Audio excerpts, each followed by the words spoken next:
शेर अफजल मरवत साहब, ये बताइएगा कि आज खान साहब ने कहा है कि जो 8 सितंबर को जलसा होगा उसमें कोई बहुत बड़े ऐलानात भी होने वाले हैं, तो कोई हिंट देना चाहेंगे ये किस नौयत के फैसले करने जा रहे हैं? बस ये ऐसे ऐलानात होंगे कि पाकिस्तान की सियासी तारीख का दायरा तब्दील करेंगे। ये बहुत बड़ी बात कर रहे हैं, सियासी धारा तब्दील हो जाएगा। ये किस नौयत के फैसले हो सकते हैं? ये आप 8 सितंबर को कौम सुने और देखें कि जो लोग पाकिस्तान तहरीक इंसाफ को ताने दे रहे हैं बुज़दिले के, वो ये सुन ले कान खोल के कि हम अब ऐसी तारीख रकम करने जा रहे हैं कि उनको छठी का दूध याद दिला देंगे जिन्होंने हमारे साथ गुज़िश्ता 2 सालों में जो रवैया रवा रखा है। अब मजीद इस तरह का ज़ुल्म जबर बर्दाश्त मरवत साहब, कहीं आप लोगों का जो जलसा होगा उसमें जो शुरका होंगे वो कहीं धरने का ऐलान या कहीं जाने का ऐलान तो नहीं कर देंगे? नहीं, वो जलसे के शुरका कोई ऐलान नहीं करेंगे। हम आइंदा का रोड मैप दे रहे हैं। मरवत साहब, अगर फिर उस तरह की सूरत बन गई कि जिस तरह आपने कोई 3-4 बार जलसा अनाउंस किया और फिर कैंसिल किया, मैंने तो कोई अनाउंस नहीं किया ना मैंने कोई कैंसिल, मतलब आपकी जमात ने जो अनाउंसमेंट की जलसा कैंसिल होते रहे, तो ये आगे वाला जलसा भी तो कहीं कैंसिल नहीं हो जाएगा? मेरा ख्याल है हमारे पास कोई ऑप्शन नहीं बचा है। ये पार्टी पॉलिसी स्टेटमेंट आएगा आज या कल में, इसके बाद जो है फिर मैं अपना स्टेटमेंट जारी करूँ। खान साहब की तबीयत कैसी थी आज आपने? माशाल्लाह एमन ज़बरदस्त, बड़े मूड में थे और आज हमारे दरमियान काफ़ी अरसे बाद जो है बड़ी खुशगवार माहौल में गुफ्तगू हुई। हलीमा खानम बीबी भी मौजूद थी, बुखारी कह रही है कि हलीमा आपा मौजूद थी उनके सामने उलमा बुखारी कह रही हैं कि गदखान बादाम और पिस्ते खा रहा है और आवाम जो कारकुनान है वो बेचारे सड़कों पे जलील हो रहे हैं। क्या कहेंगे उलमा बुखारी के इस बयान पे? जेल में बैठ के वो बादाम पिस्ते बादाम और पिस्ते इसने कभी ख्वाब में भी नहीं देखे हैं तो इसको तो हमारे बादाम पिस्ते बुरे तो लगेंगे। भाई खुद भी कहो ना, जेब से कुछ खर्चा करो। बादाम और पिस्ते, वो कहते हैं ना बिल्ली को ख्वाब में चींचड़े ही नजर आते हैं। खान बड़ा खुश था आज, बड़ा मतलब इंथुसियास्टिक था और बड़े उन्होंने जो है पुरजोश अंदाज में तमाम टीम को जो है हिदायत दी और आज उनके साथ बातचीत का बड़ा मज़ा आया। और खान साहब ने मुझे ये कहा, बल्कि सबके सामने, कि आपकी जो सलाहियत हैं उससे भरपूर मुस्तफ़ीद होने का वक्त हुआ चाहता है। 8 सितंबर को जो है आप फिर जलसा करने जा रहे हैं? 8 सितंबर को जलसा अली अमीन खान करेगा। खान के अल्फाज हैं कि अली अमीन खान इस जलसे का वाहिद जिम्मेदार होगा। सर, अगले जलसे पे एहतियात करेंगे मजीद? अगले जलसे में मैं इस्लामाबाद में हूँ गई थी, यही आप बता इस्लामाबाद में नहीं हूँगा।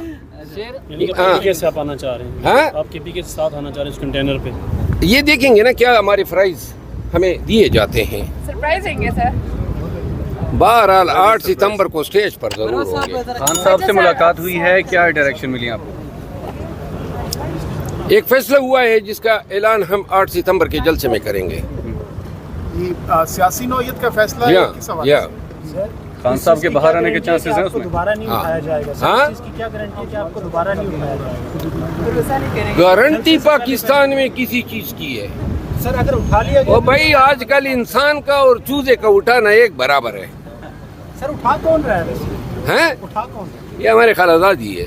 अब हम भी जरा, उस दिन मेरे साथ 7 लोग गार्ड थे, उस दिन से अब गार्ड की तादाद हमने 20 कर दी है ताकि 20 को उठाने के लिए 50 लोग दरकार होंगे। ये बांग्लादेश से पाकिस्तान टेस्ट, हाँ, ये इस फकीदुल मिसाल कामयाबी पर पाकिस्तान क्रिकेट बोर्ड को खिराज तहसीन पेश करते हैं विजन किसका है कि जिस अंदाज में पाकिस्तान क्रिकेट जो है गुज़िश्ता 1 साल से केयरटेकर के दौर में PCB के चेयरमैन मोहसिन नकवी साहब को लगाने के बाद जिस तरह उन्होंने मेरठ पर पंजाब में इंतखाबात का इनेकाद किया, जिस तरह उन्होंने मेरठ पर हकूक़ बुनियादी इंसानी हकूक़ का तहफ़्फ़ुज़ किया और जिस तरह मेरठ पर उन्होंने क्रिकेट की सरपरस्ती की कि पाकिस्तान की टीम जो है अब दुनिया की एक अजीम तरीन क्रिकेट टीम बन चुकी है और ये बांग्लादेश से शिकस्त जो है इसी में जो है आपको मोहसिन नकवी की कामयाबी नज़र आनी चाहिए और इंशाल्लाह इससे आगे दिन दुगनी रात चुगनी तरक्की होगी क्रिकेट बोर्ड की।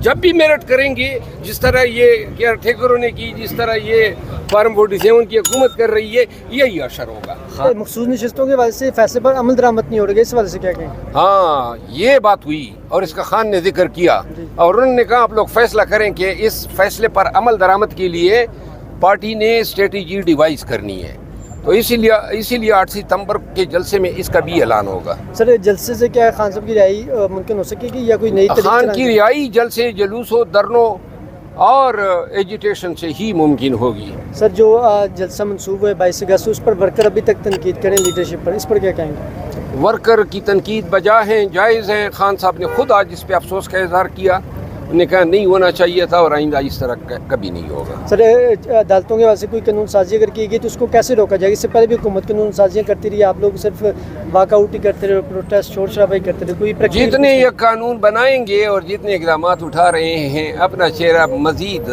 مکروہ تر کرتے جا رہے ہیں۔ کیا کریں گے کہ یہ جسٹس جو نیا چیف جسٹس بن رہا ہے منصور علی شاہ صاحب، یہ ہمیں قبول نہیں ہے اور کہیں گے کہ جی ہم سینیورٹی اصول جو ہیں اس کو وائلیٹ کرنا چاہتے ہیں۔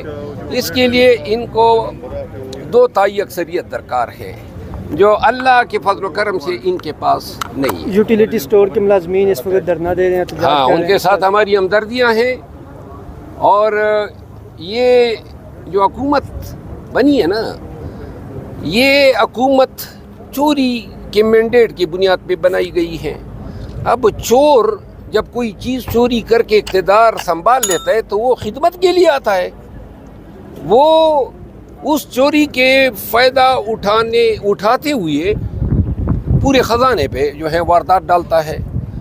اب عوام کا جو اشر ہوا ہے، جو مہنگائی ہے دن بدن صورتحال بگڑتی جا رہی ہے، سرکاری ملازمین جو ہیں وہ رل رہے ہیں اور پہلی دفعہ تاریخ میں مڈل کلاس جو ہیں وہ کرش ہوا ہے، تو لہٰذا یوٹیلیٹی اسٹور کے ملازمین اور اس کے بعد اور بھی پی آئی اے کے ملازمین کی باری آنے والی ہے، سوئی نارن کے امپلائیز کی باری آ رہی ہے، واپڈا کے ملازمین کی باری آ رہی ہے۔ تمام سرکاری ملازمین کو متحد ہو کے اس ظالم حکومت کے خلاف ہمارے احتجاج کا حصہ بننا ہے۔ لاسٹ میں بتائیں فائر وال کی جو حکومت نے تنصیب کی، اس کو کیسے دیکھتے ہیں؟ وہ کہہ رہے ہیں ہم نے تو فائر وال لگایا نہیں ہے، صرف وی پی این سے نیٹ وغیرہ ڈسٹرب ہوتے ہیں۔ نہیں، فائر وال اگر نہیں لگایا ہے تو وی پی این درکار کیوں ہے؟ وی پی این تبھی درکار ہوتا ہے جب آپ نے بریچ کرنا ہو فائر وال کو۔ اب جو فائر وال انہوں نے لگایا ہے یہ تو امارات میں بھی لگا ہے اور چائنا میں بھی لگا ہے، سعودی عرب میں بھی لگا ہے، لیکن اس سے انٹرنیٹ کی سپیڈ تو سلو نہیں ہوتی ہے۔ اب آپ دیکھیں نا کتنی انڈسٹریاں اس سے متاثر ہوئی، بینکنگ سیکٹر متاثر ہوا ہے، تمام آئی ٹی سیکٹر متاثر ہوا ہے، سوشل میڈیا متاثر ہوا ہے، حتیٰ کہ یہ جو چھوٹے چھوٹے رائڈر ہوتے ہیں بائکیا کے